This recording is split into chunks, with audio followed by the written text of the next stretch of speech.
Namaste. In Iodometric titration, a Starch solution is used as an indicator. Now, first question is why a Starch solution is used as an indicator? Second question is why is a Starch added before the endpoint in Iodometric titration?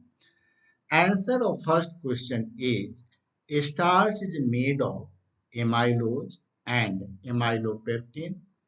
Amylose is a straight chain compound and it gives blue color with iodine and the chain assumes a spiral form.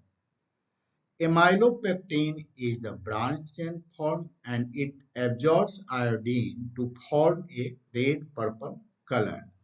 That is why a starch solution gives color in iodometric titration.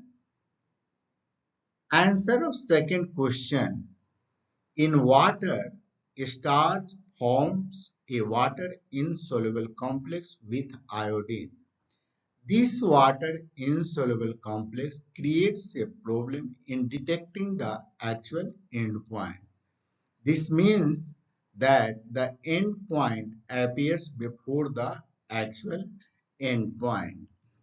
This is why the starch indicator is added just before the endpoint when color is pale straw yellow.